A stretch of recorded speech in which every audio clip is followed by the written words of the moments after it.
Hay momentos en la vida en los que cruzamos con alguien, sin entender por qué, algo dentro de nosotros se aquieta.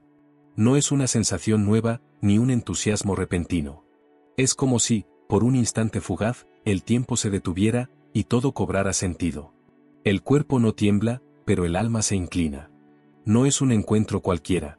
Es un reencuentro con algo que ya existía, incluso antes de que fuéramos conscientes de ello. Alan Watts decía que la vida es una danza cósmica donde todo está interconectado, y tal vez, cuando dos almas se cruzan, no se están conociendo por primera vez, se están reconociendo. Son frecuencias que vibran en armonía en un universo donde la casualidad es solo el nombre que damos a lo que aún no comprendemos. Ese tipo de encuentro no agita, no inquieta. Trae silencio. Y en ese silencio, una paz que no se explica.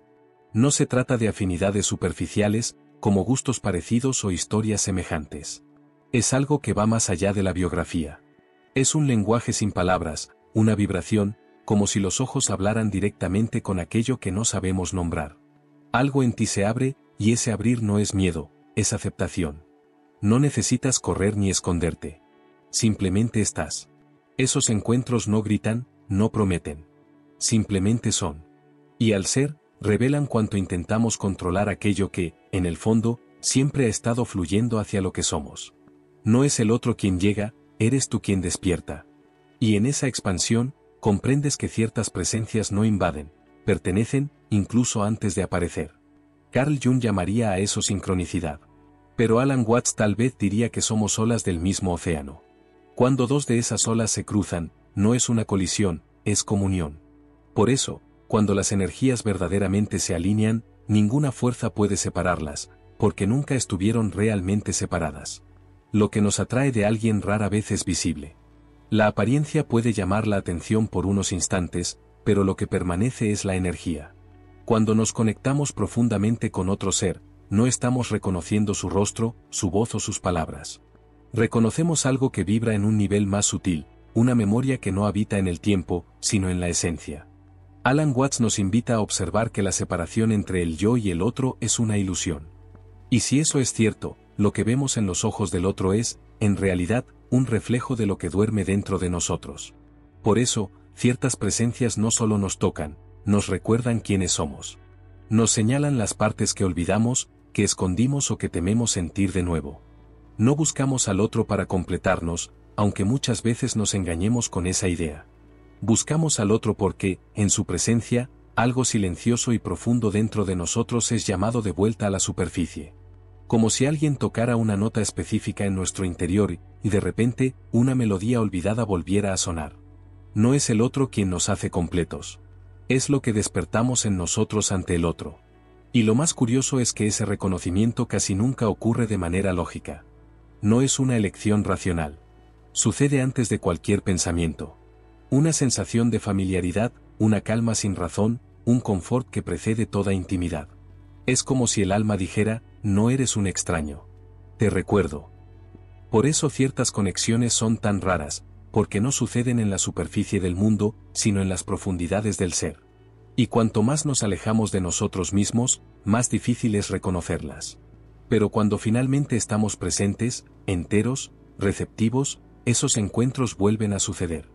No por magia, sino porque lo verdadero siempre encuentra la forma de revelarse.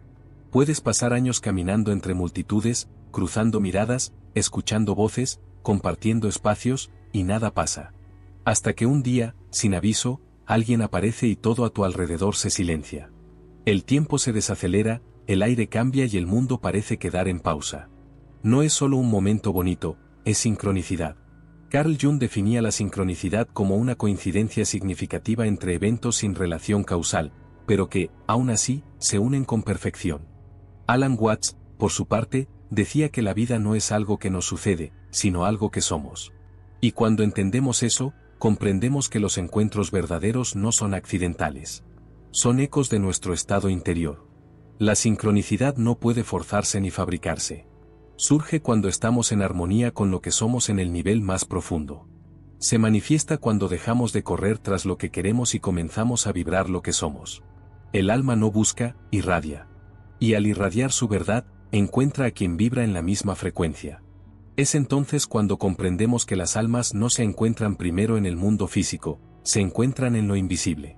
El cuerpo es solo el lugar del reencuentro, pero la conexión ya existía antes. La sincronicidad actúa como un llamado secreto, como un hilo sutil que atrae dos conciencias una hacia la otra. No hay lógica. No hay cálculo. Solo resonancia. Cuando esa resonancia ocurre, no hay preguntas. Hay reconocimiento. No hay promesas. Hay presencia. Y lo más misterioso de todo es que, en esos encuentros, no sentimos euforia, sino paz. Porque el alma no se agita cuando está en casa. Simplemente reposa. Por eso, cuando la energía de dos almas se alinea, ninguna fuerza puede separarlas, porque lo que las unió no fue el azar, sino lo invisible que susurra. Existen conexiones que no nacen de la hora, sino que despiertan algo que siempre estuvo dormido. Cuando dos almas se alinean, el sentimiento que surge no es novedad, sino recuerdo. Un recuerdo que no proviene de la mente, sino de una memoria silenciosa que habita en el fondo del alma, donde el tiempo no existe. No se trata de que el otro sea especial. Se trata de que el otro revele en ti una parte que ya deseaba ser tocada. Alan Watts nos invita a reflexionar que el tiempo, tal como lo concebimos, es una ilusión. El pasado, el presente y el futuro no están separados. Danzan juntos, como olas que se disuelven unas en otras. Y si todo está conectado, el amor verdadero no surge, se recuerda. Se recuerda en el instante en que alguien enciende en ti la chispa de lo que ya era, pero habías olvidado sentir. Por eso, ciertas miradas no extrañan, acogen. Ciertas palabras no sorprenden, consuelan. Y hay personas que parecen conocernos incluso antes de la primera conversación. No llegan a tu vida con promesas, sino con presencia. Y esa presencia, en lugar de provocar ansiedad, trae pertenencia. No necesitas entender. Solo sentir. Cuando reencuentras a alguien que despierta tu alma, el sentimiento que florece es familiar, aunque nuevo. Es como escuchar una canción que nunca habías oído, pero cuya melodía sabes de memoria. No la reconoces con la mente, sino con el alma. Y en ese reconocimiento, el amor no es construcción, es regreso, un regreso a lo que siempre fuiste, pero de lo que te habías alejado. Por eso, cuando la energía de dos almas se alinea, no se encuentran para aprender a amar. Se encuentran para recordar. Recordar la ligereza que es simplemente ser. Recordar la paz que llega cuando el otro no exige, solo acepta. Recordar lo que es sentirse completo en presencia de alguien, y aún así, libre. Lo que sentimos por alguien muchas veces no se trata de esa persona en sí, sino de lo que nos revela de nosotros mismos.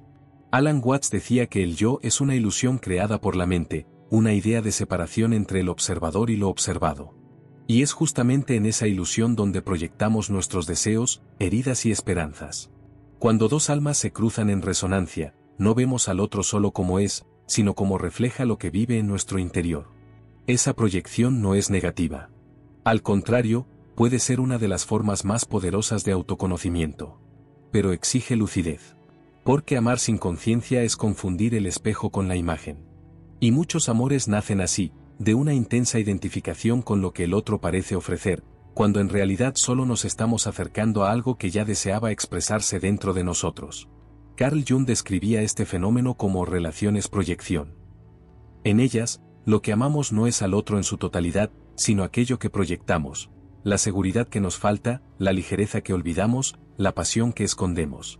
Por eso, la presencia de esa persona nos impacta, porque nos conecta con lo que ya era nuestro, pero estaba dormido, oculto o reprimido.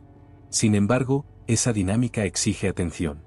Porque cuando el otro deja de corresponder a nuestra proyección, sentimos que el encanto se desvanece. Y el dolor, en esos casos, no proviene de la pérdida del otro. Proviene de la pérdida del reflejo. De ese espacio interno que ocupaba sin saberlo. Entonces confundimos amor con ausencia, cuando en realidad lo que se fue una imagen, no una conexión verdadera. Reconocer ese espejo invisible es el inicio de una travesía hacia la profundidad. Es comprender que el otro no llega para llenarnos, sino para revelarnos. No trae nada desde afuera, enciende lo que ya existía dentro. Y por eso los encuentros verdaderos no dependen de posesión, ni de control, ni de presencia constante. Siguen resonando incluso en la ausencia. Porque aquello que fue tocado, ya formaba parte de quien eres. Desde pequeños nos enseñan a buscar nuestra otra mitad. Películas, canciones, historias e incluso filosofías populares refuerzan la idea de que existe alguien allá afuera destinado a completarnos, como si fuéramos seres a medias esperando la pieza que nos falta. Pero Alan Watts lo decía con claridad: tú no eres una parte separada del universo. Eres el universo experimentándose a sí mismo. Y si eso es cierto, entonces no hay mitad que encontrar. Solo plenitud que recordar. Esa búsqueda constante de alguien que nos salve de la soledad, que nos cure, que nos haga sentir enteros, nace de una desconexión interna. No es amor lo que falta, sino la conciencia de que ya somos completos. Y cuando creemos que solo seremos felices cuando alguien nos ame, entregamos el poder de nuestro bienestar a algo externo, y nada es más inestable que eso.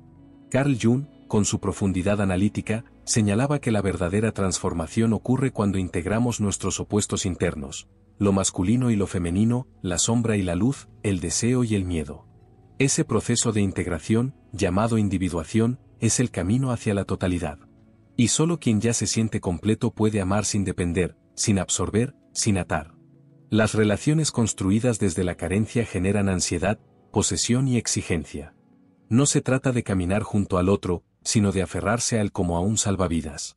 El otro deja de ser presencia y se convierte en necesidad.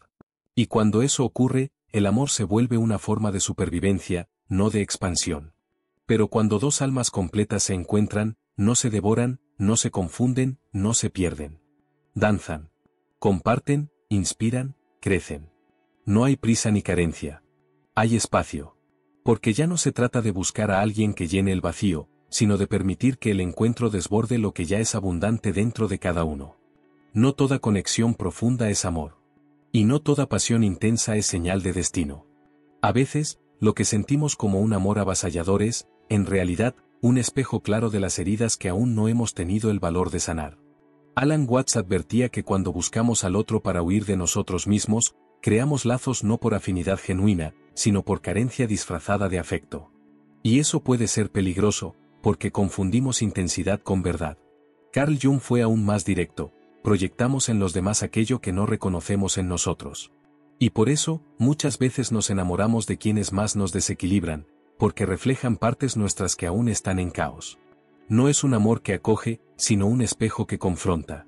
Y si no estamos atentos, llamaremos amor a lo que en realidad es un ciclo repetido de dolor, atraído por la misma frecuencia inconsciente. La clave está en observar el estado interno en el que estabas cuando esa persona apareció. ¿Estabas en paz o buscando salvación? ¿Estabas completo o hambriento de validación? La energía que emitimos crea una vibración que atrae exactamente lo que está alineado con ella. Si vibras carencia, atraes ausencia. Si vibras dolor, atraes desorden. El otro no llega por casualidad, responde a lo que emanas. Por eso, las relaciones basadas en heridas nunca se estabilizan. Oscilan entre el éxtasis y la desesperación. Hay una urgencia por ser amado, un miedo constante a perder, un esfuerzo extenuante por seguir siendo deseado. Y eso no es amor. Es supervivencia emocional, impulsada por viejos patrones que nunca fueron sanados. No amas al otro. Amas el alivio momentáneo que representa para tu dolor no resuelto. Por otro lado, cuando te encuentras en armonía contigo mismo, la frecuencia cambia. Y lo que atraes cambia también. Ya no buscas al otro como cura, sino como compañía. El amor deja de ser remedio. Se convierte en expresión. Por eso, alinear tu energía es el paso más importante antes de amar a alguien. Porque el amor verdadero no se encuentra. Se permite, cuando tu vibración está lista para recibirlo con conciencia. En muchas relaciones aprendemos a usar máscaras para ser aceptados, reímos más de lo que queremos, hablamos menos de lo que sentimos, escondemos heridas y exageramos virtudes. Porque en el fondo, no creemos que ser quienes somos sea suficiente. Pero cuando la energía de dos almas se alinea de verdad, esa dinámica se disuelve. El otro no exige versiones editadas. Acepta lo que es, sin filtros. Y esa aceptación no aprisiona, libera. Alan Watts hablaba sobre la libertad de ser, de habitar el momento sin intentar controlarlo. Y es exactamente ese espacio el que un amor genuino ofrece, un entorno donde ya no necesitas actuar. Donde puedes ser vulnerable, inseguro, luminoso, intenso, callado. Y aún así, todo sigue siendo completo. Esto no ocurre por casualidad, ocurre porque la frecuencia entre ambos es verdadera, alineada, libre de las exigencias del ego. La presencia del otro no genera tensión. Genera respiración. Te sientes más cerca de ti mismo en compañía de esa persona. No porque te moldee, sino porque no intenta hacerlo. Existe un tipo raro de amor que no quiere cambiarte, sino que se enamora justamente de cómo eres cuando estás en paz. Y ese amor despierta una sensación de hogar, no un lugar físico, sino un retorno a tu esencia. Esa libertad no surge por ausencia de conflictos, sino por ausencia de manipulación emocional. Cuando algo debe decirse, se dice con verdad. Cuando algo debe sentirse, se siente con presencia. No hay miedo a perder, porque no hay posesión. Hay entrega. Y la entrega solo es posible cuando el alma está tranquila por ser exactamente lo que es. Ese es el tipo de amor que transforma. No porque revolucione el mundo exterior, sino porque desarma el interior. Dejas de vivir a la defensiva para empezar a vivir en expansión. Y cuando eso sucede, la relación no se convierte en prisión, sino en templo. Un espacio sagrado donde te encuentras a ti mismo al mismo tiempo que encuentras al otro. Y en ese encuentro, el amor no se impone. Respira contigo. No toda alma que cruza tu camino fue enviada para quedarse. Algunas llegan como vientos inesperados, soplan fuerte, remueven todo por dentro, desordenan certezas y luego se van. No porque hayan fallado, sino porque cumplieron su propósito, despertar algo que, sin ellas, seguiría dormido. Alan Watts decía que el sentido de la vida no es alcanzar un destino, sino despertar a la danza de la existencia. Y el amor, a veces, es ese toque que activa un movimiento interno que no sabías que necesitabas. El error común es medir la importancia de un amor por el tiempo que duró. Pero la profundidad no se mide en duración. Una conexión puede ser breve y aún así transformar capas enteras del ser. Puede revelar verdades ocultas, sanar heridas antiguas o mostrar lo que es posible cuando somos vistos de verdad. Esos amores no son fracasos, son portales. El dolor solo llega cuando intentamos convertirlos en eternidad, ignorando que vinieron como tránsito, no como destino.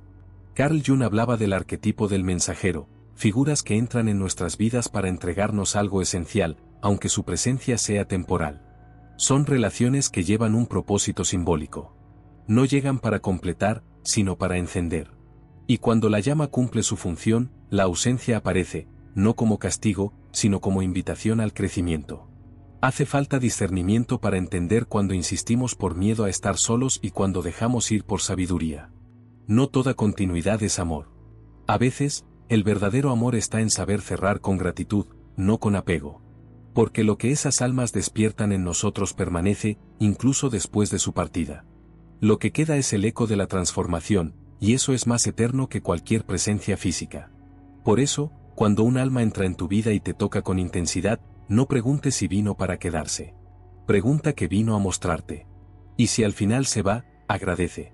No por su partida, sino por haberte permitido sentir, crecer y verte con más claridad.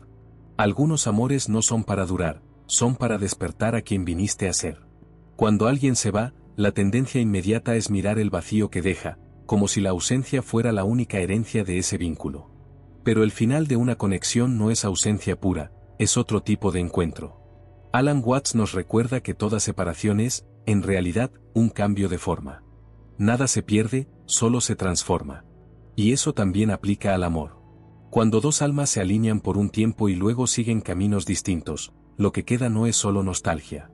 Es aprendizaje, espejo, el impacto silencioso que esa presencia dejó en quien somos ahora. El dolor del adiós suele ser más sobre lo que vivimos en nosotros mismos en presencia del otro que sobre el otro en sí. Por eso, el final no debe verse como fracaso, sino como ritual de paso. Carl Jung decía que el inconsciente no desperdicia experiencias. Toda conexión tiene una razón arquetípica, simbólica y transformadora. El otro se va, pero algo en ti se reestructura. Maduras, sueltas viejas pieles, o creas nuevas. El verdadero final, si lo observas con atención, puede ser el comienzo de una relación más profunda contigo mismo. Claro que hay duelo. Y el duelo no es signo de debilidad, sino de profundidad. Lloramos no porque perdemos a alguien, sino porque una parte de nosotros fue tocada y ahora necesita encontrar un nuevo espacio donde existir sin esa presencia. El dolor no necesita evitarse. Es parte del proceso de digestión emocional. Y solo quien siente por completo puede liberar con libertad. La clave está en no confundir final con vacío. El final no borra lo verdadero. solo cambia el escenario. Y a veces, el silencio que queda después de una partida es el suelo donde algo más íntimo finalmente puede florecer. En el vacío, escuchamos con más claridad nuestra propia voz. Y tal vez el verdadero regalo de ese encuentro solo empiece a revelarse cuando el otro ya no está. Existe una fase silenciosa y fundamental en la jornada de quien desea amar de verdad, la jornada de la individuación. Carl Jung acuñó este término para describir el proceso en el que el ser humano deja de buscar su identidad en el otro y comienza a integrarse por dentro, luz y sombra, fuerza y fragilidad, impulso y contención. Alan Watts añadiría que aquello que buscamos afuera es, muchas veces, la proyección de lo que olvidamos cultivar dentro. La individuación no es aislamiento, sino conexión con lo que somos cuando dejamos de agradar, de seducir o de demostrar algo a alguien. Es el momento en que dejamos de buscar a quien nos salve, porque finalmente entendemos que ya no somos rehenes de viejas carencias. Y es justamente ahí cuando el amor más puro se vuelve posible. No el que ata, sino el que invita. No el que exige, sino el que comparte.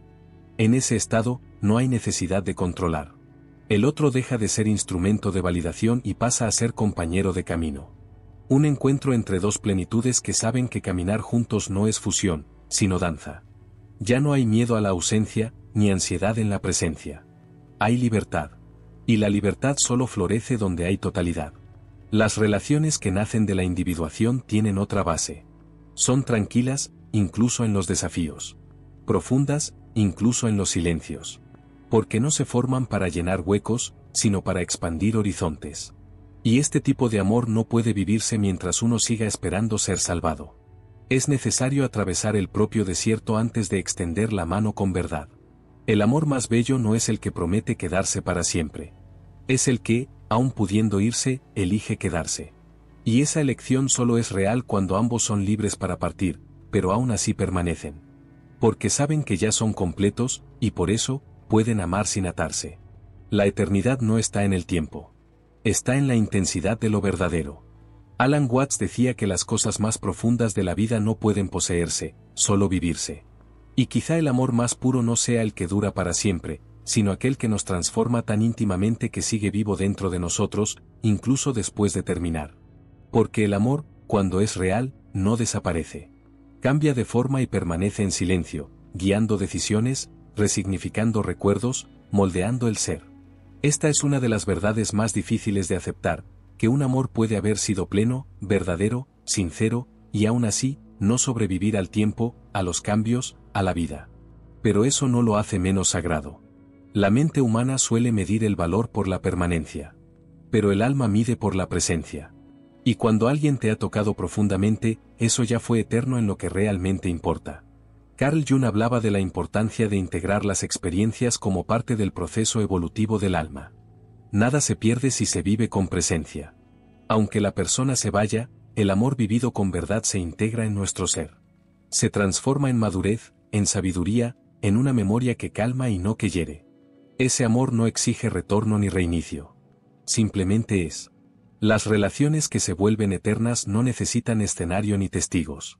Viven en el silencio de los gestos que nadie vio, en los momentos que no fueron compartidos, en las palabras dichas cuando nadie escuchaba. El amor eterno no es el que se muestra, sino el que sigue vibrando incluso en la ausencia. Es el que cambia la manera en que amas al mundo y a ti mismo después de él. Cuando dos almas se alinean, aunque sea por un instante, se crea un campo sagrado. Y si ambas están conscientes, ese encuentro deja marcas que no desaparecen. No porque haya promesa de regreso, sino porque lo que se vive en estado de verdad nunca se deshace. Se convierte en parte de quien eres. Y esa es, quizá, la forma más hermosa de eternidad que existe.